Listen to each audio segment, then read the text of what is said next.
The gentleman Will the from gentleman Illinois suspend, please? Members are reminded to address their remarks to the chair and to not refer to guests on the floor of the House.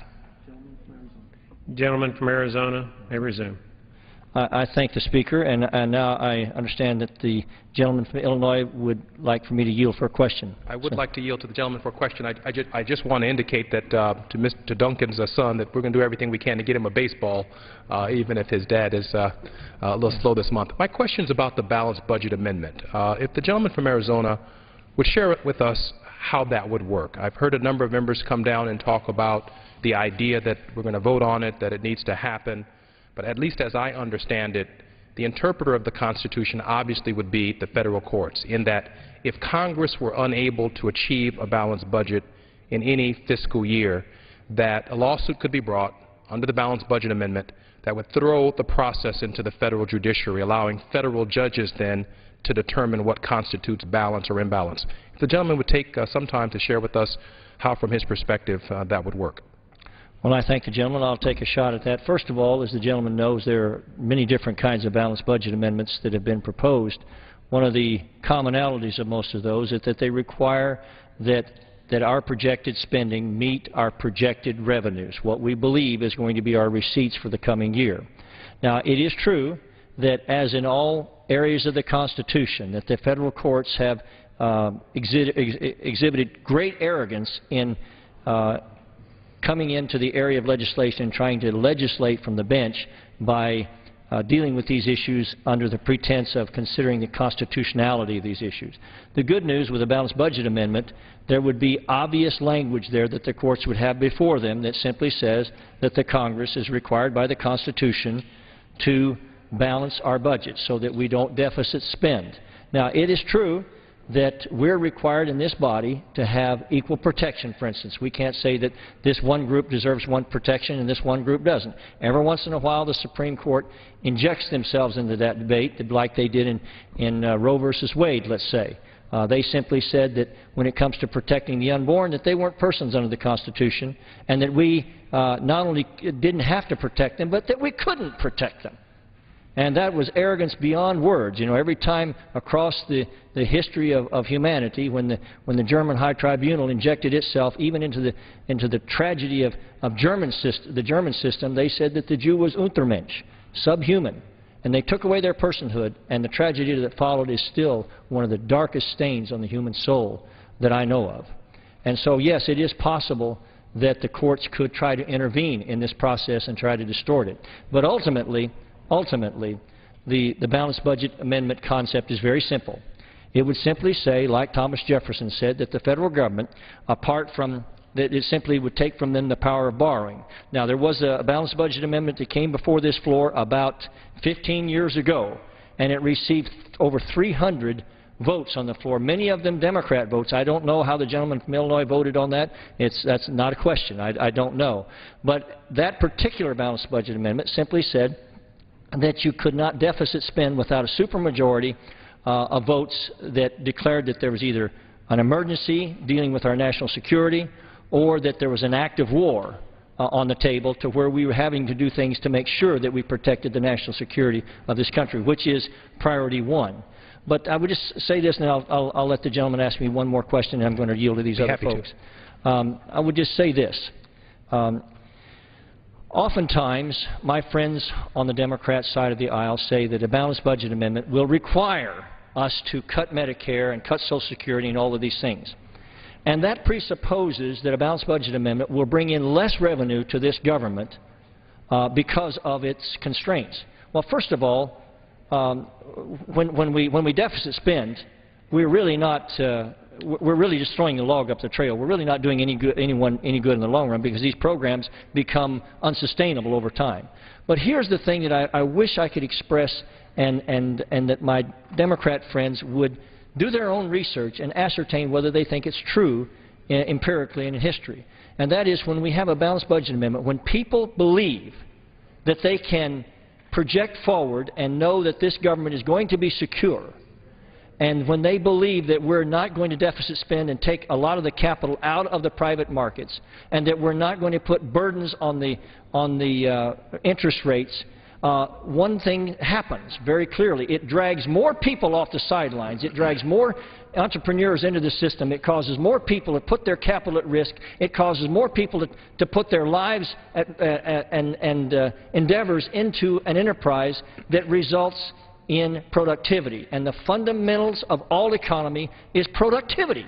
Productivity, productivity, productivity. When we produce as a nation, we raise the number of taxpayers, not the rate of taxes. We raise the number of taxpayers, and money from all corners comes into the coffers. That's happened many times. Even when we decrease taxes, that happens. And so I am convinced that a balanced budget amendment is the surest way not only to have the additional monies necessary to make sure that we have all of the constitutional mandated and allowed activities of this federal government to do, including it gives us more money for things like Medicare, it gives us more money for things like Social Security, but it also puts us on a fiscal path to security so that those programs won't eventually come into question and even bankruptcy. And with that, I'd let the gentleman ask one more question. I thank the gentleman for yielding and allowing me to ask him one final question.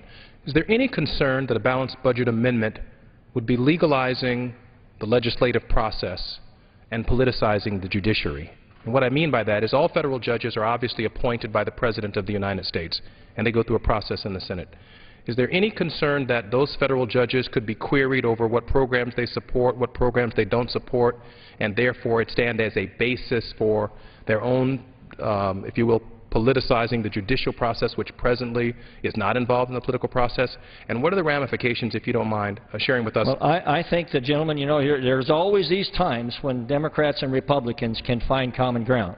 And I think this is one of those moments when I take the gentleman's point and believe that he has a very good point. The truth is, as of late, in the last several decades, the courts have politicized, and they have brought into sort of the legalization process a lot of the activities that belong in this chamber. And I'm convinced that, yes, there's every possibility that they may try to do that with a balanced budget amendment of the Constitution or any other element of the Constitution, because that's where things are headed. But the answer to that is to not to say, well, then we're just going to give up the Constitution to the judges. The answer is for us to fight back and say that they are not going to politicize our Constitution, that the Constitution itself, that they are there to apply the Constitution as written, not to have a constitutional convention every time they sit down to a case where they rewrite the Constitution like they did with Roe versus Wade, like they did with many others, like they did in the Kelo case. They simply are, the judges simply should interpret the law as written and not try to do our job as legislators. And it is a serious problem that I would say to the gentleman that is it concerns me greatly. But I will say this.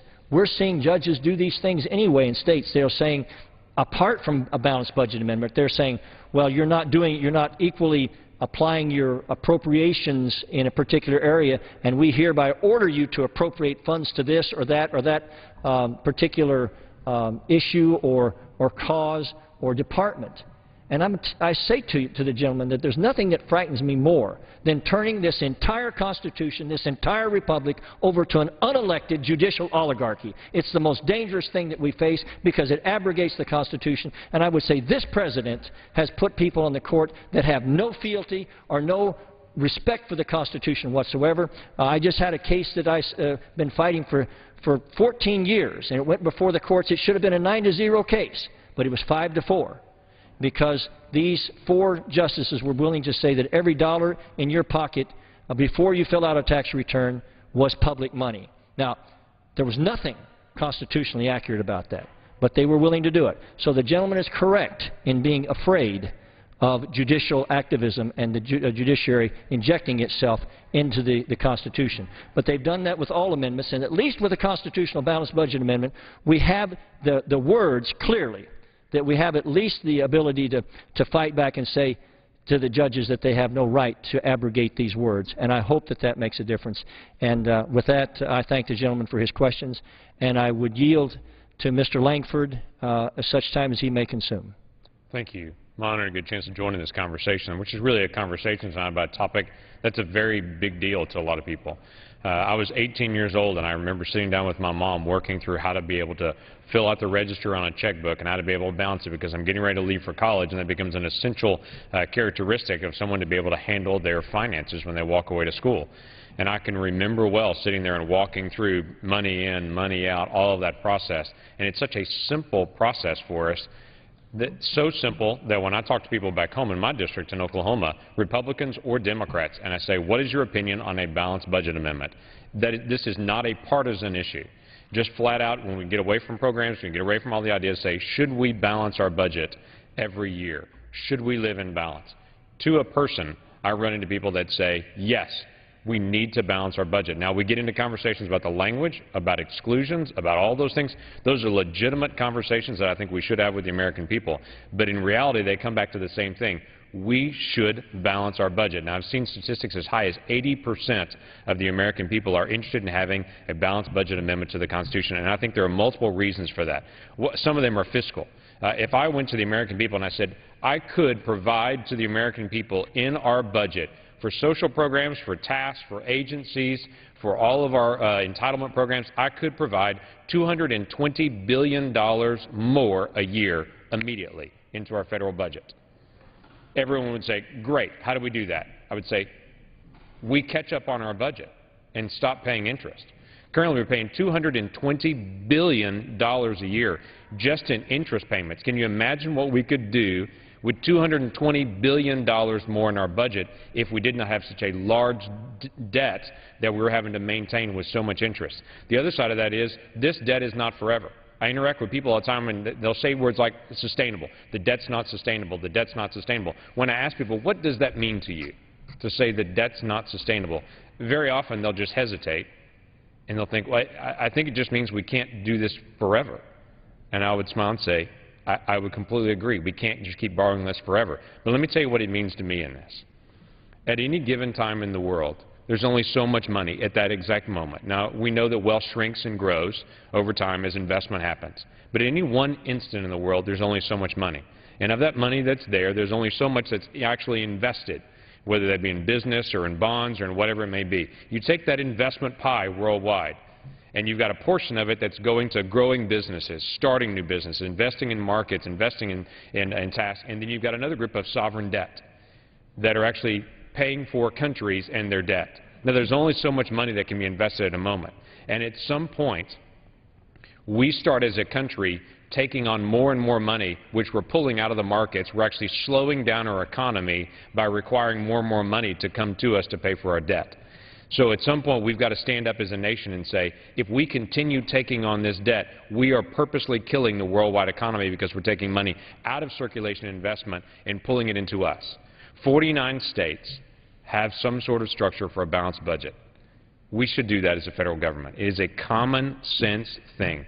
Now, again, we can come back and talk about what the language is. I'm a firm believer that no party owns the United States Constitution. That is by the American people. So it should be Republicans and Democrats together sitting down in a common sense way, both the House and the Senate, and saying, we agree, we need to get around this. This is out of hand. So let's start working on the language together on it. And so that becomes a key issue. But it sets up a couple things I think are really important. Number one is it actually sets up deadlines. I've noticed as a freshman in this town, there are very few deadlines that ever occur here. Even when there's a budget requirement that the House and the Senate both have to do a budget each year, we just reject that and don't do it. And we'll do continuing resolutions and things. We don't like doing deadlines because it requires difficult decisions. A balanced budget amendment to the Constitution creates a moment that we have to actually focus in on the fiscal house and to force us into those tough decisions. It also creates a parameter that protects future generations. I'm a firm believer that the reason we still have the freedom of religion in the United States is because it's in the United States Constitution. The reason we still have freedom of speech is because it is in the United States Constitution. And we all know so many people in politics do not like what's written about them in the press. And many times in politics, they push back on the press and try to limit the press. But we still have a free press because that is guaranteed in the United States Constitution. If we added in a balanced budget requirement for the federal government, it would give to our posterity for centuries to come the gift of a parent in the legislative room to say, we are going to have a balanced budget.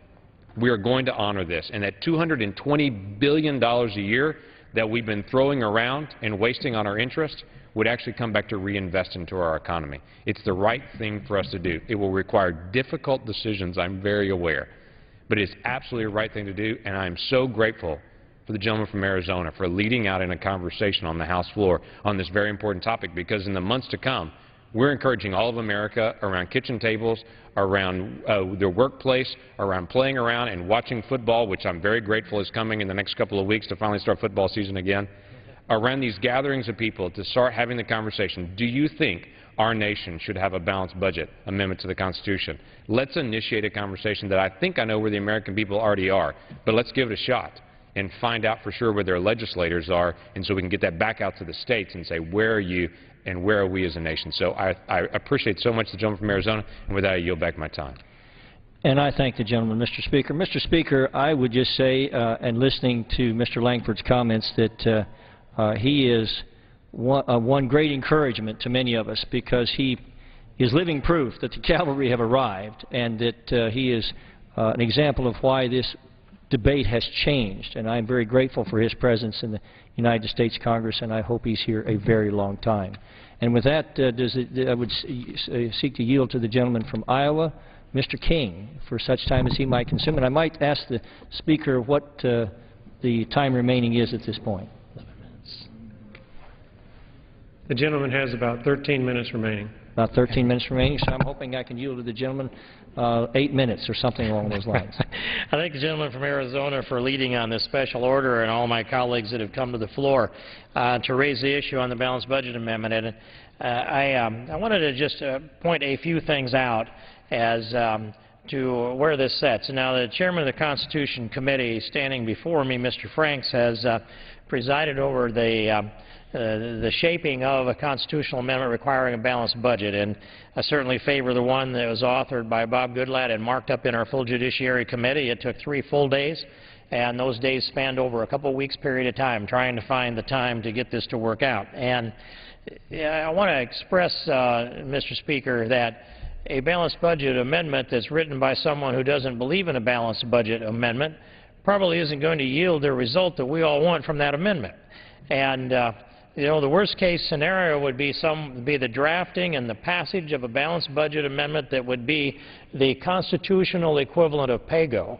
When you could draft a balanced budget amendment that would say, thou shalt balance the budget, and not put provisions in there such as a cap on GDP, or a supermajority required to raise taxes, or a supermajority required to raise the debt limit, or, of course, the cap, as I said.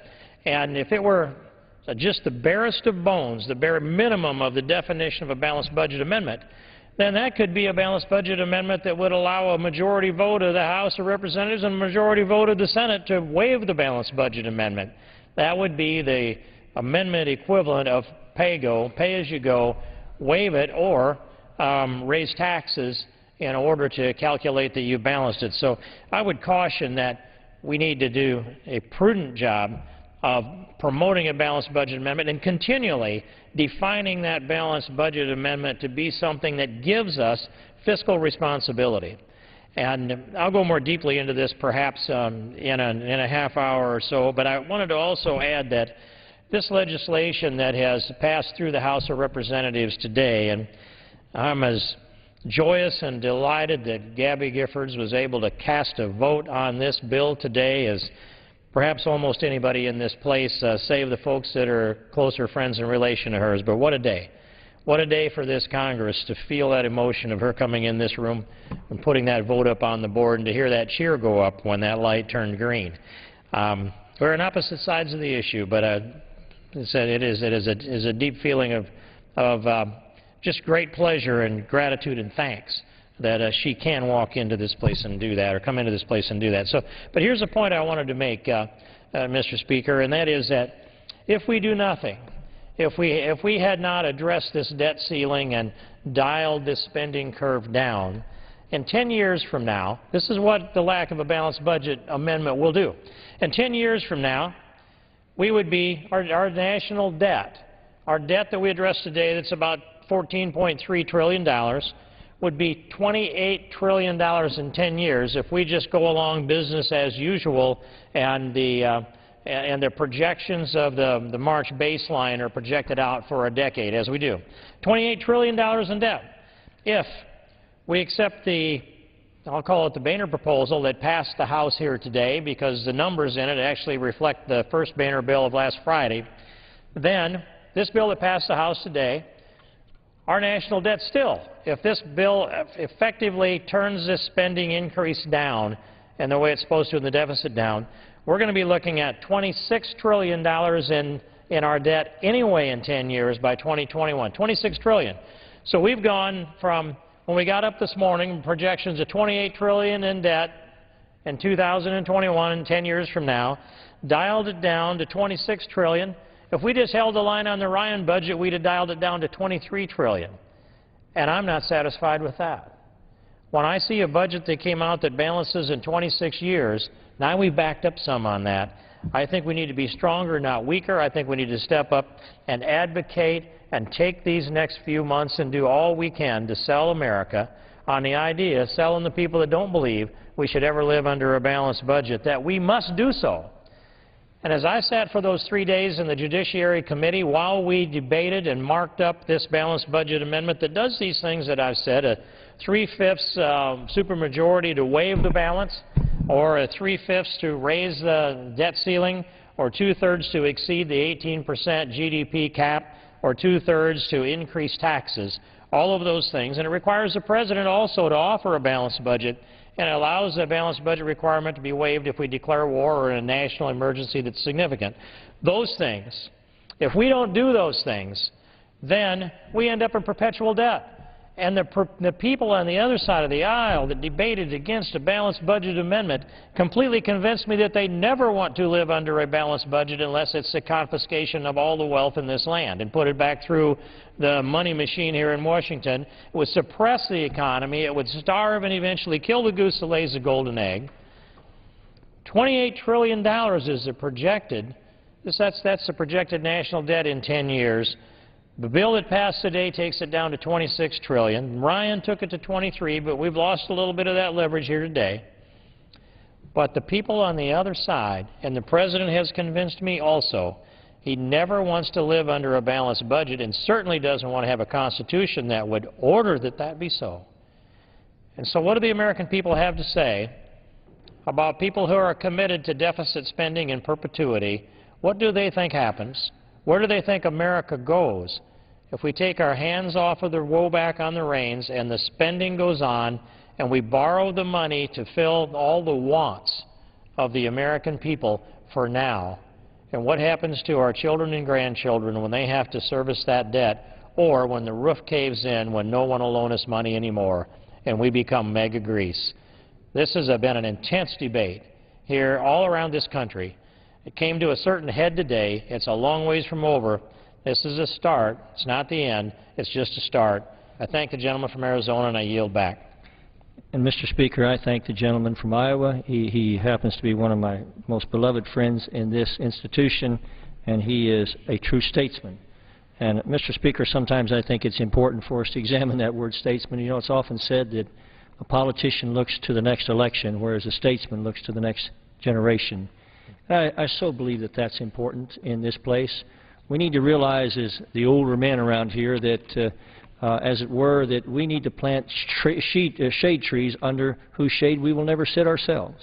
We need to do those things for the next generations that will really make the difference. And I want to, if I could, just relate the timeless words of one of our founding fathers, Samuel Adams. He said, "Let us contemplate our forefathers and our posterity, and resolve to maintain the rights bequeathed to us from the former for the sake of the latter. The necessity of the times, more than ever, calls for our utmost circumspection, deliberation, fortitude, and perseverance." And I think so much that those words are true, Mr. Speaker, because I truly believe that right now we are about planting trees under whose shade we will never sit ourselves.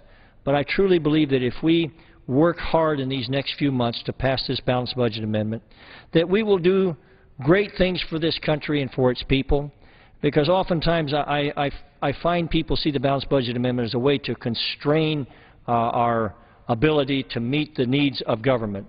Well, the fact is, Mr. Speaker, a balanced budget amendment will do several things. First of all, it will not only help us meet the need, help government meet certain needs, it will help a lot of people no longer need government, because it will expand this economy, it will help people gain jobs, it will help people become taxpayers, as I said in my earlier comments, we don't need more tax rate increases, we need more taxpayers. And nothing will help this government in terms of the revenue it needs more than that. But ultimately, a balanced budget amendment will also cause a debate in this country as to what is government's role and what is the private sector's role. Because oftentimes the difference between this country and many other countries is that our Constitution chains down government, and our Constitution tries to magnify the individual. And, Mr. Speaker, I just think sometimes we forget what it's all about. You know, I know there's a lot of sincere people on both sides of the issue. But I would just say tonight that we have a chance to move forward from this debate and realize that our eyes are open now, that we see the problem. And sometimes there is a moment in the life of every problem, Mr. Speaker, when it is big enough to be seen and still small enough to be solved. And I'm afraid that that window is closing upon all of us right now, and that we have an opportunity to sow the seeds of ultimate success by putting a balanced budget amendment in our Constitution, by putting it out to the states. You know, we can't pass a balanced budget amendment ourselves. What we can do is we can put it out to the states and say, you decide. Let the people of this country decide whether we need a balanced budget amendment or not. If we will do our part, they will do theirs. You know, Fred Bastiat said many, many years ago, he said, government is that great fiction through which everyone endeavors to live at the expense of everyone else. And it sounds real good. You know, this idea of deficit spending, this idea of socialized government sounds real good. But the truth is that while maybe free enterprise and market-driven freedom is sometimes the unequal distribution of wealth, socialism has proven time and time again across the centuries to be the equal distribution of poverty. Nothing has dragged more poor people out of poverty for longer periods of time than freedom and free enterprise. And the balanced budget amendment will reinvigorate that in this country. And it's time that we had it. And by the grace of God, I hope we proceed. And I join with my friends on both sides of the aisle to say it's time to put this country back on track to the greatness that the Founding Fathers dreamed of so long ago, and to understand on our parts that if we do what we can, that America's best days are still ahead. And with that, Mr. Speaker, I yield back. The gentleman yields back. For what purpose does, under the Speaker's announced policy of January 5, 2011, the gentleman from Illinois, Mr. Jackson, is recognized for 60 minutes as the designee of the Minority Leader. Thank you, Mr. Speaker.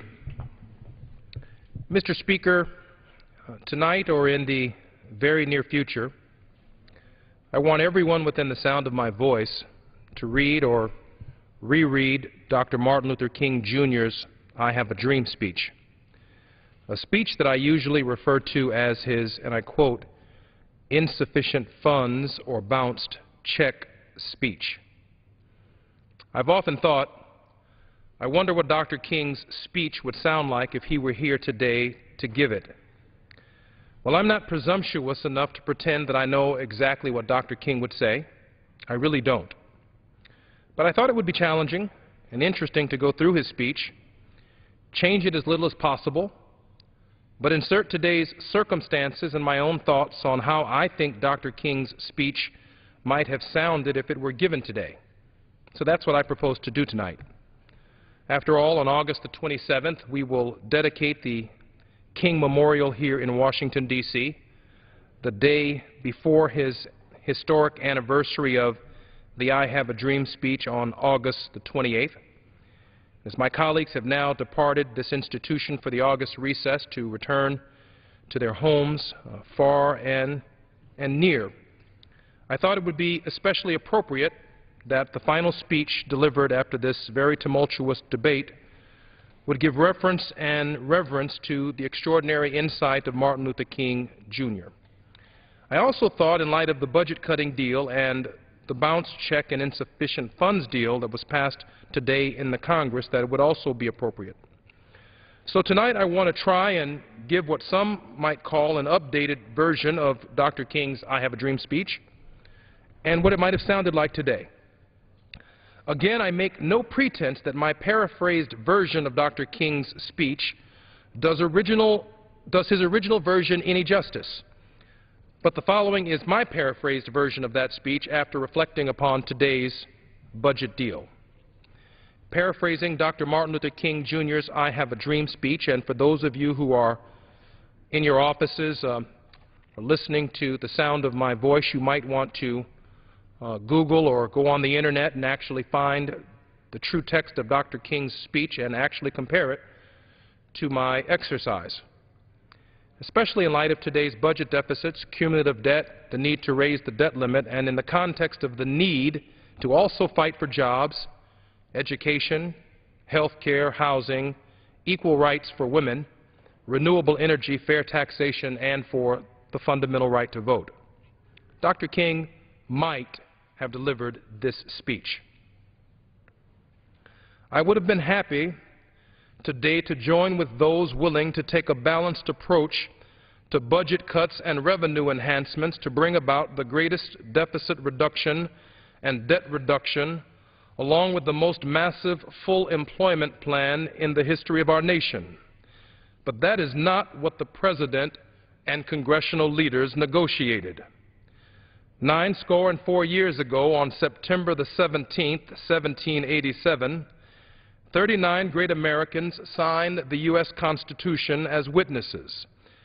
This momentous decree came as a beacon of light of hope to millions of Americans who'd been seared in the flames of British injustice. It came as a joyous daybreak to end the long night of taxation without representation.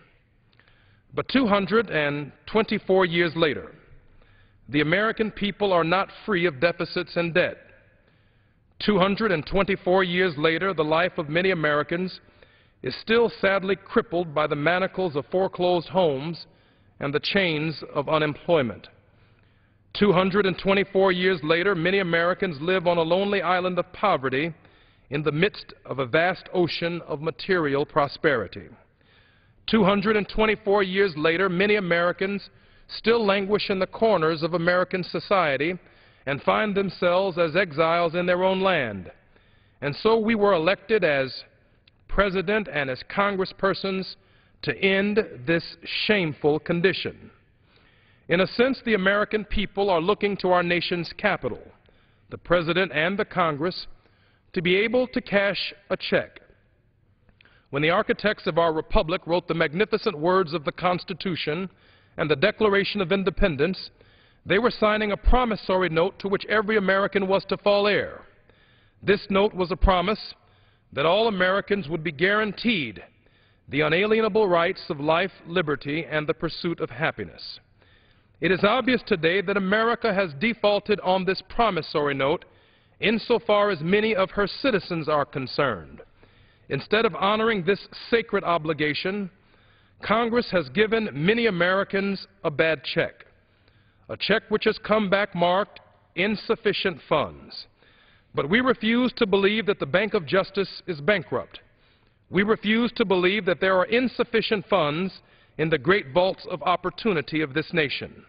And so many Americans are still waiting to cash this check, a check that will give them upon demand the riches of freedom and the security of a job and justice.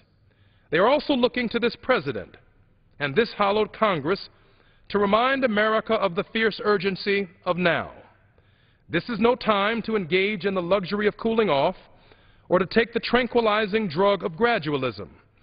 Now is the time to make real the promises of democracy. Now is the time to rise from the dark and desolate valley of unemployment to the sunlit path of full employment.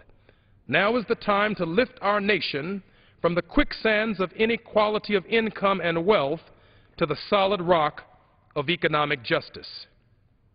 Now is the time to make full employment and social and economic justice a reality for all of God's children.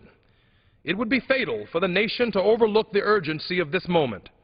This sweltering summer of Americans' legitimate discontent will not pass until there is an invigorating autumn of jobs and equality. 2011 is not an end but a beginning, and those who hope that those who are currently blowing off steam and will soon be content will have a rude awakening if the nation returns to business as usual. And there will be neither rest nor tranquility in America until Americans are granted their full citizenship rights. The whirlwinds of revolt will continue to shake the foundations of our nation until the bright day of full employment and economic justice emerges. But there is something that must be said to those who stand on the warm thresholds which leads into the palace of jobs and justice. In the process of gaining our rightful place, we must not be guilty of wrongful deeds. Let us not seek to satisfy our thirst for jobs by drinking from the cup of bitterness and hatred. We must forever conduct our struggle on the high plane of dignity and discipline. We must not allow our creative protests to degenerate into physical violence. Again and again, we must rise to the majestic heights of meeting oppressive economic forces with the spiritual force of unrelenting but disciplined determination. This marvelous new militancy, which has engulfed many Americans, must not lead us into a distrust of all politics and all politicians.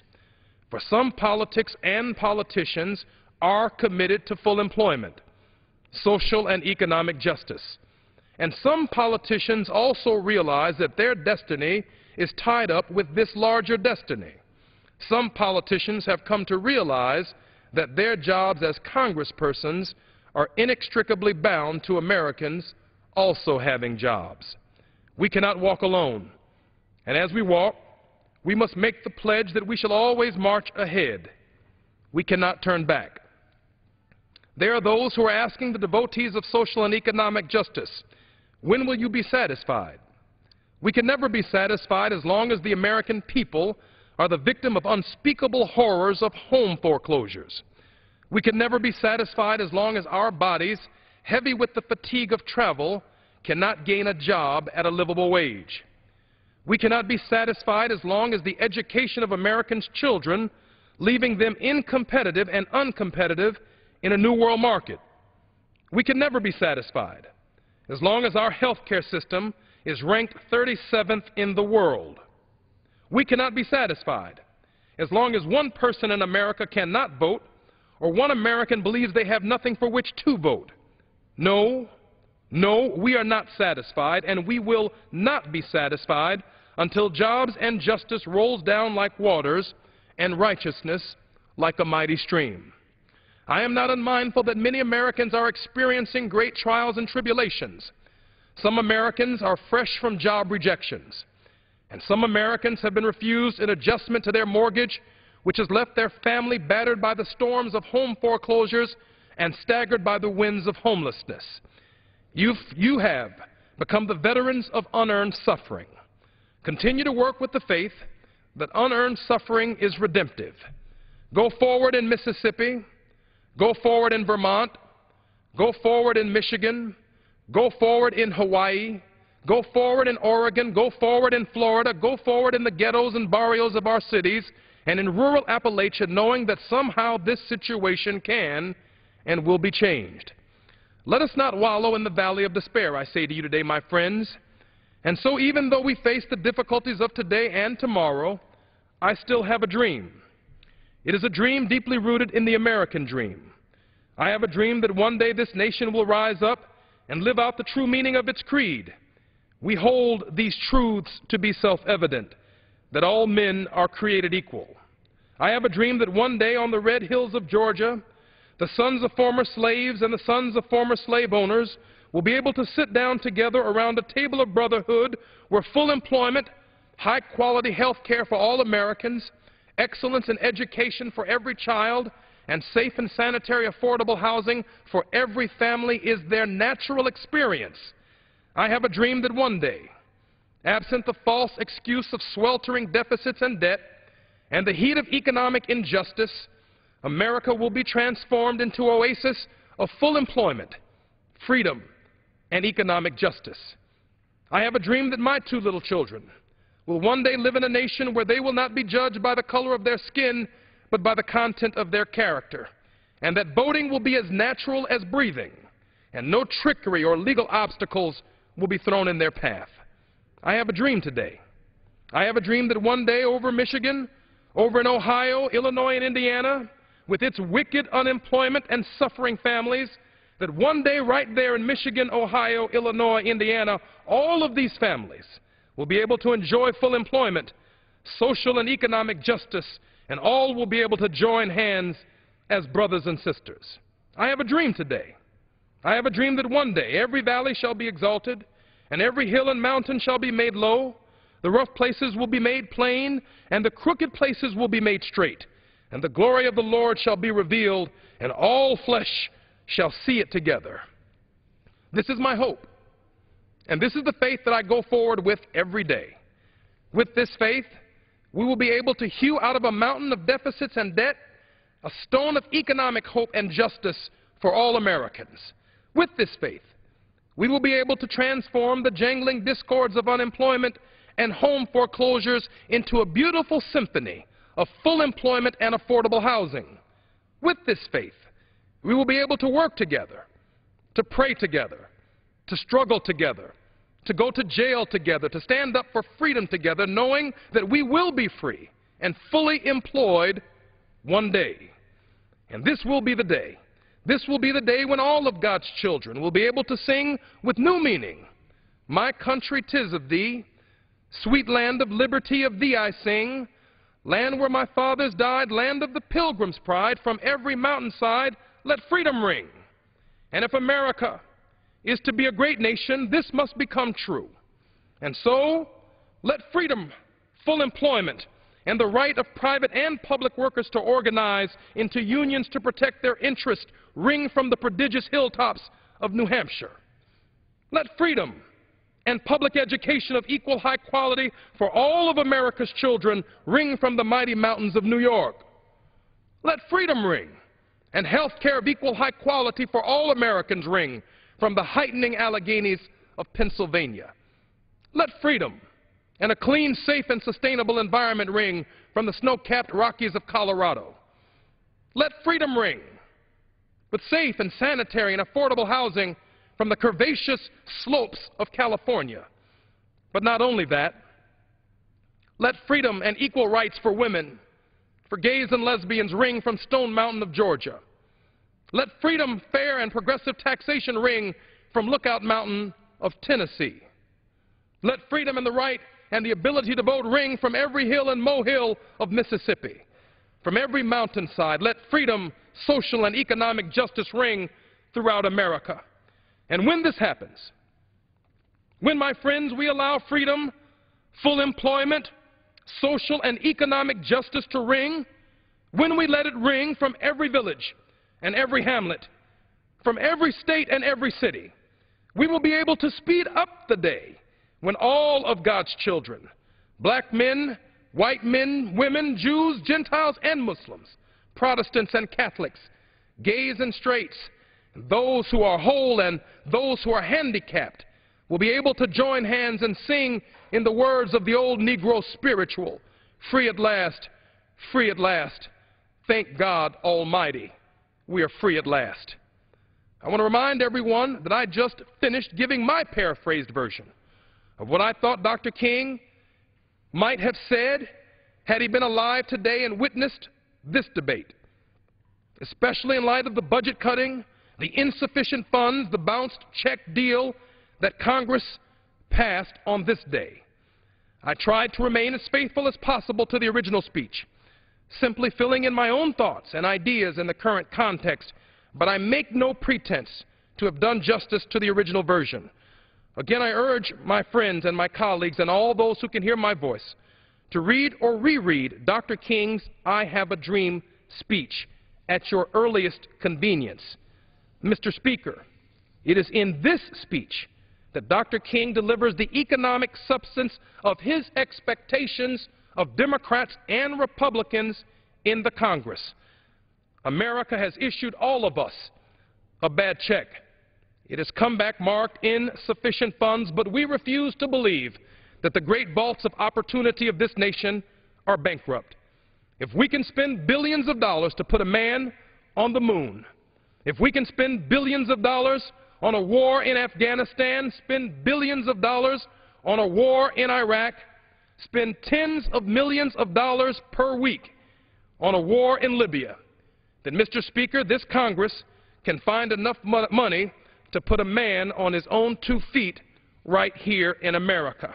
I have not given up on America, and I hope we don't give up on America.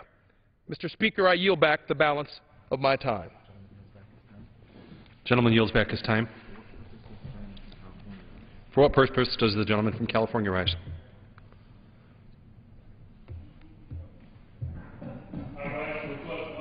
Out of order. Without objection. The gentleman is recognized for 1 minute. Mr. Speaker, this afternoon we took a vote here on this floor, a vote to protect the economy while demonstrating a commitment to reducing our debt. No more budget tricks, no more accounting gimmicks, no more empty promises. You have the right to know the truth about America's budget, and we have the responsibility to deliver it. This debate was done in plain sight. No more automatic deficit or debt balance increases. This was an opportunity for the American people to not only engage, but to cut the size of government. We need spending controls in place. We were able to accomplish that here today because we believe that Washington isn't the solution, Washington is the problem, which is why we need not only spending controls, but economic freedom through a balanced budget amendment. You've heard a lot over the last several weeks about a balanced approach. To people in my district, they understand that a balanced approach increases taxes on those very job creators. I would just ask in conclusion, the economic security that we're looking for is a balanced budget amendment. I yield back. Gentleman yields back. Under the Speaker's announced policy of January 5th, 2011, the Chair recognizes the gentleman from Iowa, Mr. King, for 30 minutes. Thank you, Mr. Speaker. Mr. Speaker, it's my privilege to be addressing you here on the floor of the House of Representatives. And it's always interesting for me to sit here and listen to the other members deliver their impression of what goes on and how they envision the future. And enjoyed the gentleman from Illinois' presentation and the gentleman from California, and particularly the gentleman from Arizona who came here to talk about the balanced budget amendment. And so I take that issue up as we get ready to close out the evening. And I'd like to add some of the points that I have to this, and that is that when I was first elected to office, it was in the State Senate in 1996, and I believed that if I just simply made a cogent argument on principle, that it would sway my colleagues over to my side. I didn't think it was all that complicated. It wouldn't be hard to talk about balancing the budget, keeping the spending within our times, because after all, each year government always provides more and more of what people were providing for themselves the years before. So this encroachment of government, that is the growth in the nanny state and the decrease in personal responsibility, had been going along for years back then. It's been accelerated in the last few years. But the question I'd ask at this point is, what should government not do? What is it that is too much for government to do? Where should we draw the line? And as I've now am into the halfway into the 9th year in this United States Congress, Mr. Speaker, I've been engaged in so many debates and pushed so many bills and supported and opposed so much legislation that I see the pattern. I see a pattern, and it's over here on this side. They believe the government should do everything, and that anybody that is investing their capital and returning an income off of that and making some money is somehow an evil capitalist victimizing the proletariats and the workers. I get a little disappointed even with my own colleagues that constantly repeat this message that rings off the walls of the White House and rang off of the walls of the Speaker's office when Nancy Pelosi was the Speaker. Where are the jobs? Well, okay, it's a legitimate question. But underneath that question is, where are the profits? Where are the profits? Why would an individual invest their capital and their brain power and their back power, their sweat equity, if they didn't have an opportunity to take that little pile of capital and build it up a little bit bigger, if they didn't have an opportunity to get a better return on their investment if they just simply stuck it in U.S. Treasury bills. People who invest money have to expect to have a profit. And then out of the profit, they pay the wages. And if they're making money off of the people they hire more people if they can see a model that will do that. And that's how this worm turns. This is but it isn't evil capitalists. I think Mr. Frank said it pretty well, but I'll say this, that free enterprise capitalism has done more good for the world than any other system that's out there.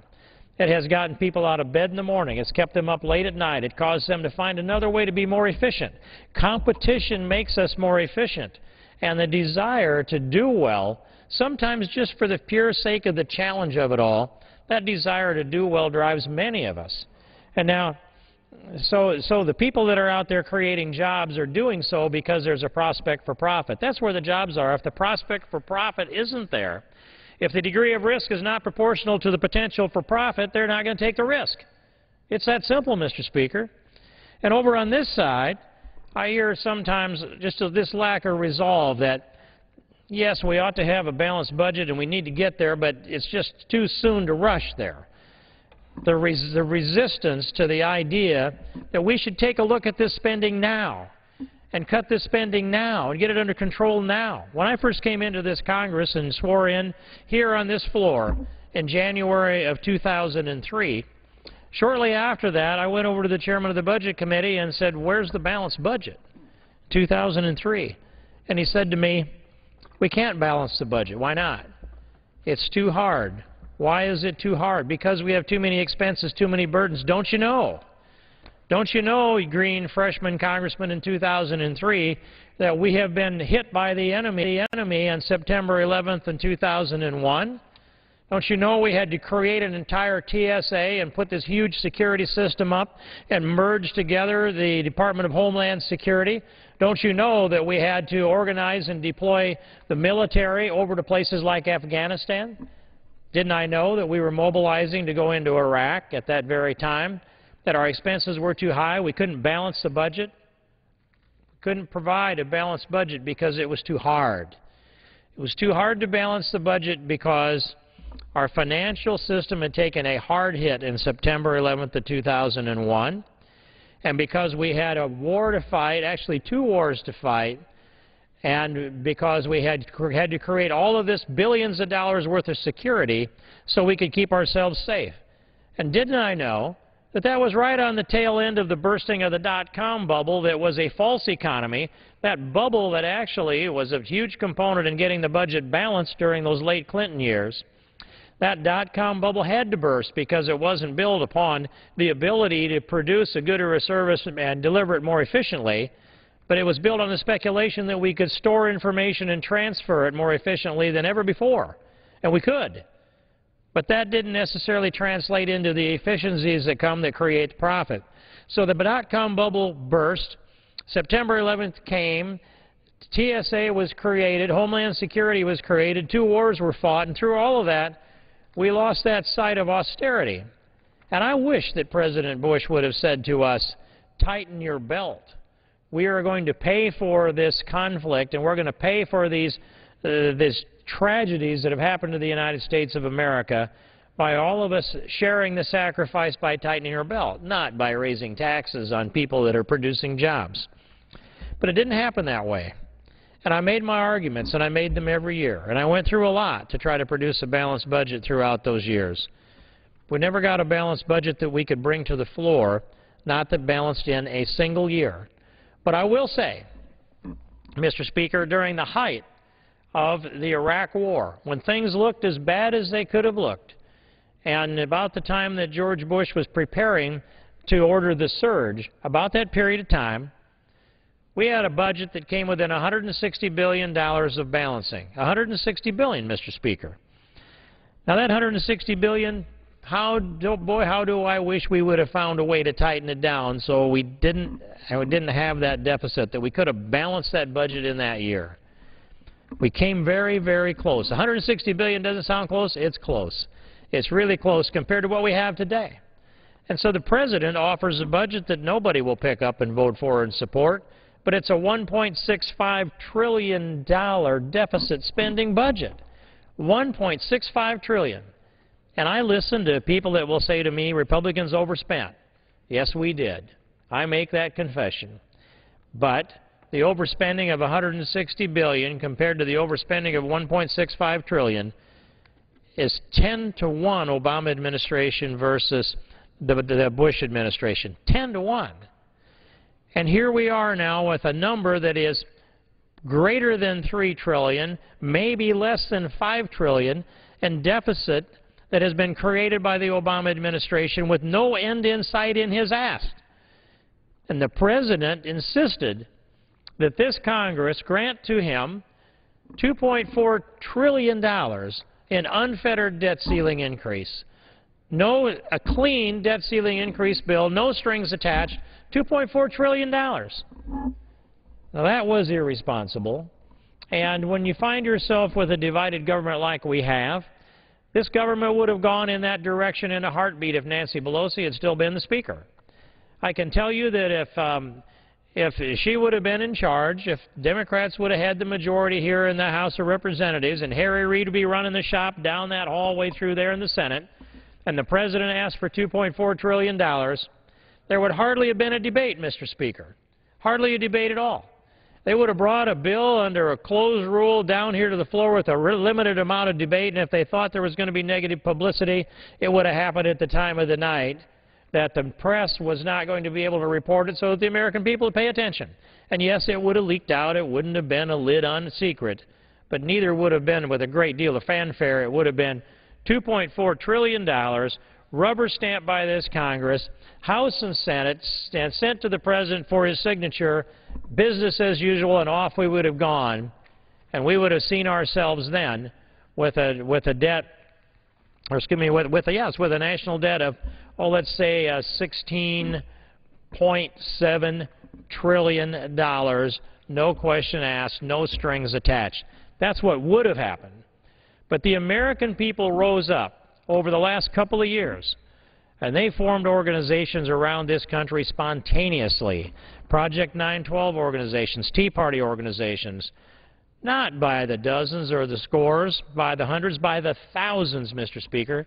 Organizations by the thousands across this country, some organized, some not, loosely organized, affiliated, on each other's email lists, paying attention, having meetings, energizing themselves, identifying candidates, running some of their own candidates, becoming candidates themselves, supporting people that will come to this Congress and to the state legislatures all across this land and put our fiscal house in order. That's what's been going on over the last couple of years in this country. And another thing that mobilized the people in this country was Obamacare.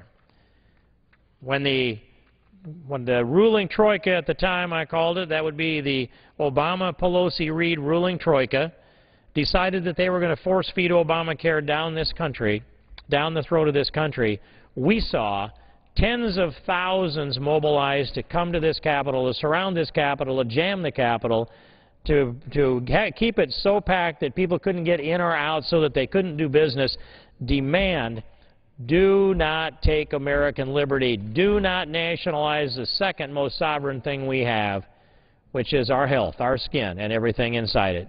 But they did. By legislative shenanigan and unprecedented maneuvering, they did force Obamacare on us. And we are now hanging in the balance on whether we're able to repeal Obamacare or whether it becomes the institutionalized, roots down deep, permanent and perpetual law of the land. I thought a wise statement was made a week ago Wednesday morning at a breakfast that I host when the guest speaker said that he believes if Barack Obama is reelected president, that Obamacare gets institutionalized in perpetuity as the law of the land. And if Barack Obama is not reelected, then we will repeal Obamacare and pull it out by the roots.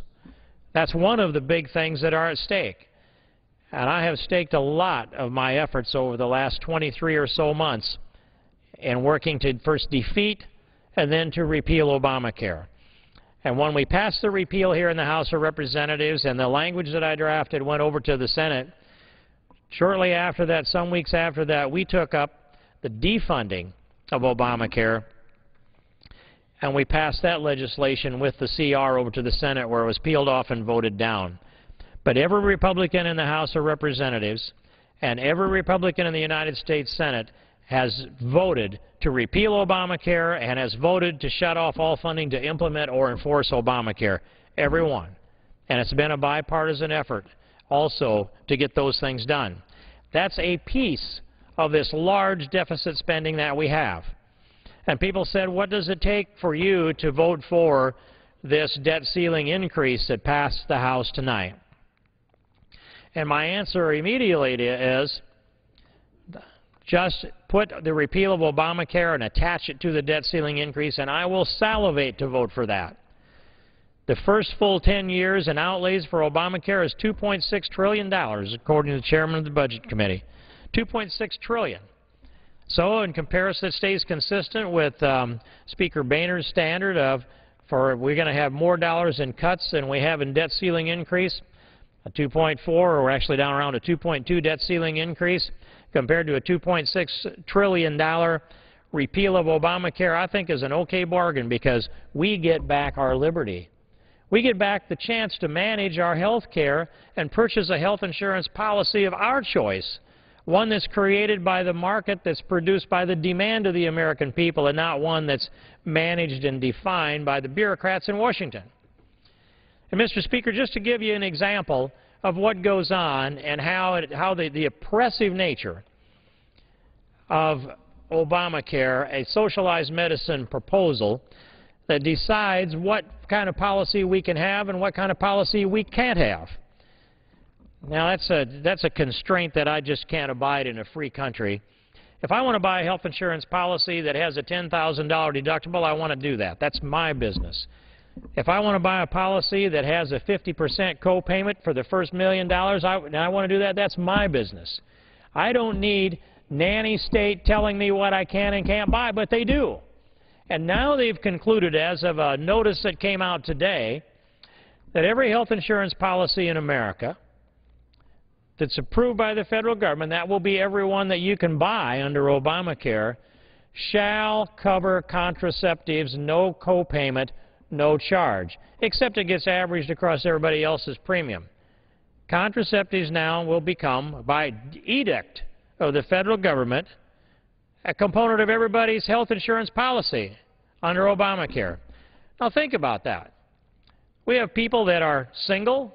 We have people that are past reproductive age. We have priests that are celibate. All of them paying insurance premiums that cover contraceptives so that somebody else doesn't have to pay the full fare of that. And they've called it preventative medicine. Preventative medicine. Well, if you apply that preventative medicine universally, what you end up with is you've prevented a generation. Preventing babies from being born is not medicine. That's not constructive to our culture and our civilization. If we let our birth rate get down below the replacement rate, we're a dying civilization. And right now we're about 2.1 babies per woman. 2.1. That's just the replacement rate. That's all it is.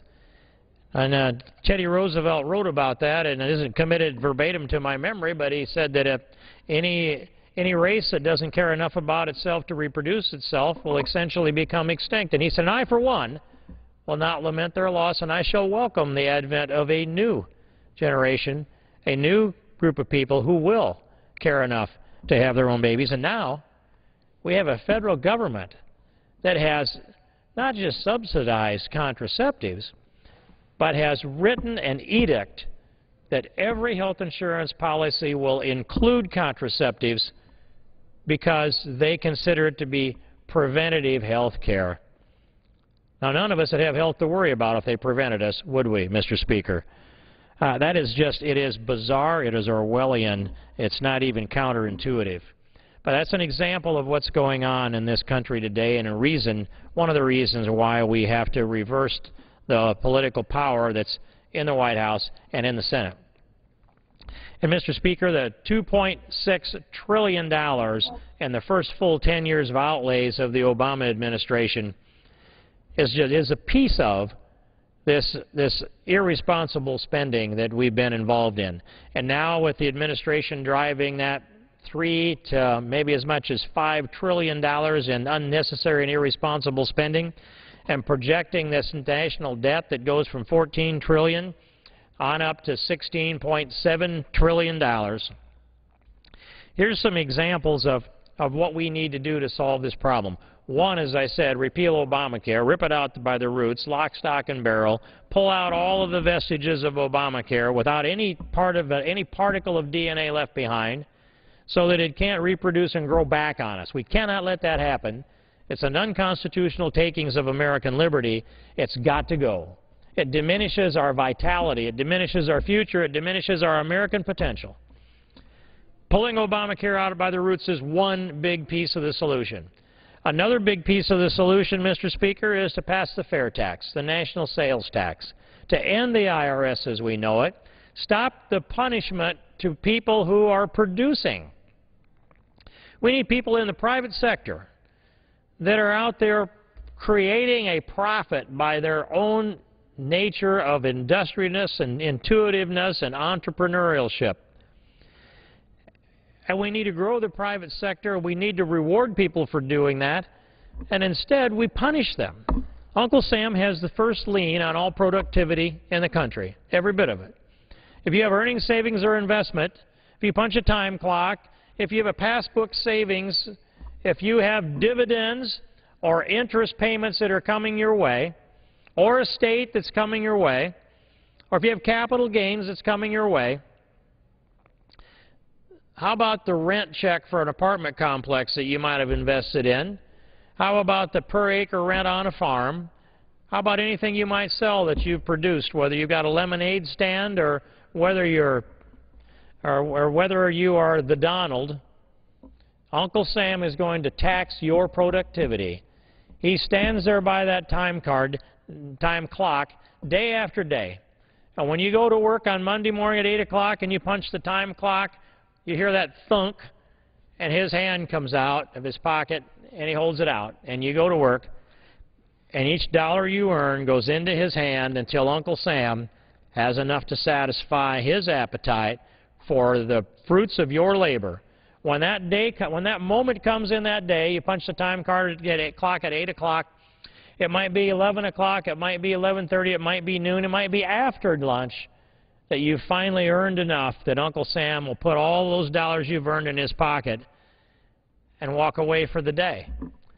Then you can go to work for the governor. It's not as much. He puts that in his pocket. Now you're down to where maybe you're doing it for the wife and kids, or the husband and the kids, as the case may be.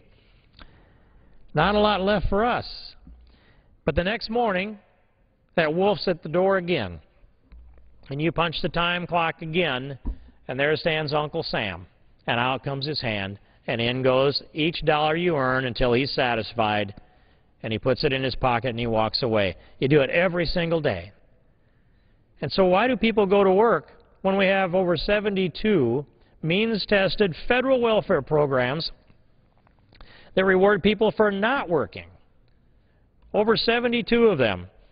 And so they can be heat subsidy, rent subsidy, SNAP. That's the food stamp program now. They had to rename it because food stamps had a bad image. And a TANF program. And the list goes on and on and on. No one can name all of them from the top of their head, which means no one can analyze how they interrelate or how they motivate people to go to work or not to go to work. And I will tell you, people will do what you tell them, what you pay them to do. If you pay them to stay home, they'll stay home. If you pay them to have babies, they'll have babies. If you pay them to go to work, they'll go to work. If you give them an unemployment check and you say that you aren't going to get this check if you go to work, they're not going to go to work anymore. Some will, out of conscience. Yes, we have good, decent people in this country, but by and large, if you pay people not to work, they're not going to show up to work. So what we need to do is take all that tax off of productivity, put it over on the consumption side, let everybody go to work and earn all they want to earn, save all they want to save, invest all they want to invest. They get 56% more in their paycheck under the fair tax, 56% more. The goods and services that we buy go down in price, an average of 22%, because in the price of what we're buying is the income tax and the payroll tax of the wages of the people that produced it. Employers have to, companies have to build that price in because they don't pay the tax. Last stop consumers pay the tax, not corporations, not companies, not producers. They're the collectors, but they're not the payers. They're the tax collectors. So if we go down that line and cut off all the and shut off the IRS and repeal and abolish the IRS tax code and let people earn all they want to earn and invest all they want to invest, save all they want to save, there'll be an incentive there also for savings and investment, and our economy grows dynamically again. And the goods and services that we're producing from foreign countries start to come back here to be produced again. We, Mr. Speaker, have gotten ourselves in a bad fix. We have exported because of our tax structure and the bureaucratic burden and the regulatory burden, we've exported a lot of American industry to places like China. And now we buy Chinese goods and we borrow the money from the Chinese to buy the product of the industry that they've created that we've shipped there. And it has been a colossal mistake to turn us in the opposite direction from the industrialized, productive America into the America that sends IOUs to China and brings goods in from China that we used to make. While we pay people not to work, $212 billion, most of it went for unemployment benefits last December. We pay people not to work, not just the unemployment benefits. We pay people not to work by the 70-some means-tested welfare programs. And some of those that will work are nudged out of the job because we have a number of 12 million or more illegals in this country, of which about 8 million are statistically working in this economy, every one of them taking a job that an American or a legal immigrant can do. It's bizarre for us, Mr. Speaker, to pay millions not to work through 70-plus means-tested welfare programs, pay others not to work on unemployment, and accept the idea that illegals come into America and take jobs from Americans, all the while we shipped our industry over to places like China and borrow money from the Chinese and the Saudis to buy things from the Chinese and the Saudis, let alone develop our own energy here domestically where we can, drill in Anwar, the Outer Continental Shelf, more drilling in the Gulf, and yes, I'd trade with Canada and bring that pipeline down here. Let's do business with our best trading partners. And while all that's going on, and that's a list of some of the things that I'll admit, Mr. Speaker, but I'd add to that list, we are spending ourselves so deeply into debt that we aren't very many years from not being able to figure out a way to come out. And a constitutional budget, balanced budget amendment is the only solution that I can see that can crack the intransigence of the people over here that believe that we can live in deficit spending in perpetuity, that we can run the debt up in perpetuity, and that we're never going to be held accountable, that we can always borrow and always spend, and we can borrow enough money to buy all of the wants that they have politically so they can pacify their constituents. And yes, it happens over on this side some too. But I want to see a balanced budget amendment come through. And the stage is now set for us to spend the next couple of months marketing the idea of a balanced budget amendment.